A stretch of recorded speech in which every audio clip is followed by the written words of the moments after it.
Religion is the cause of all the world's ills is the title of the video I just saw by No More C2. And I was very distressed because when I watch a video, I'm typically looking for things that I disagree with, that I can make a video about and talk. And it turns out that I really like this video. I agree with it in its entirety. And just an interesting point, he's saying you're never going to get rid of religion. If you were able to, you'd still have a lot of problems because religion is not the source of all the world's ills. But the problem is that for many people, perhaps the majority of people, secularism does not speak to them.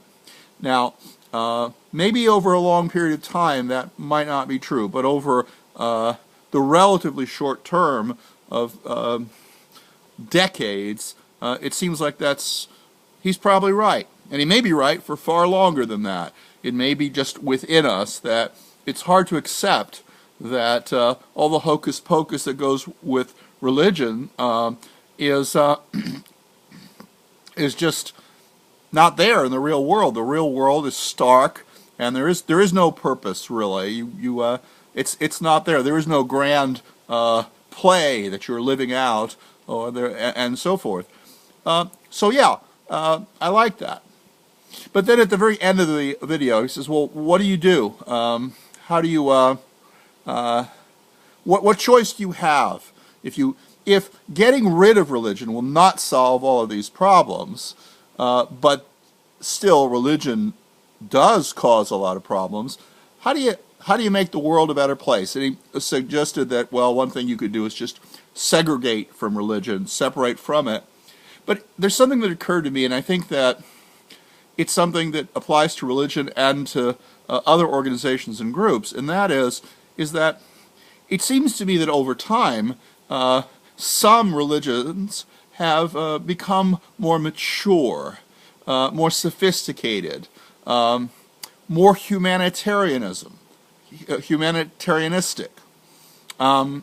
Yeah, I did a little drinking again. I do that. And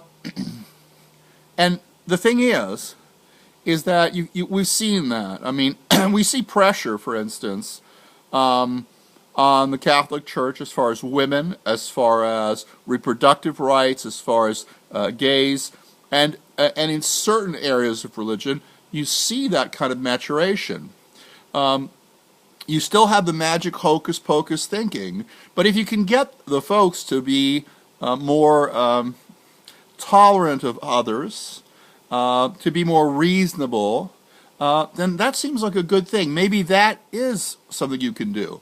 Now, if you look at stuff like Sharia law and all that, that's pretty scary. That's, that's going to be pretty hard to reform. But it seems to me that with mass communication developing more and more, that it seems possible that at least it's something to go for. If the question is, what other choice do you have other than segregating yourself from the religion, it seems that kind of education, I guess that goes back to another point I made, is something that could make a difference, and not just education, but applying pressure.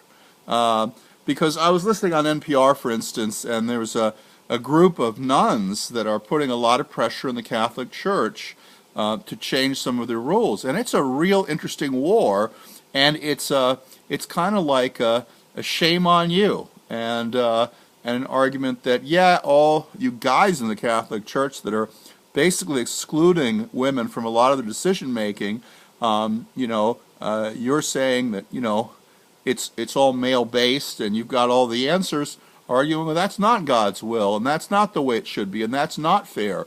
And if you think about it, that's the anchor thing I was telling you about, but you can move that anchor over time. So that's not a terribly profound point, but that's all I got.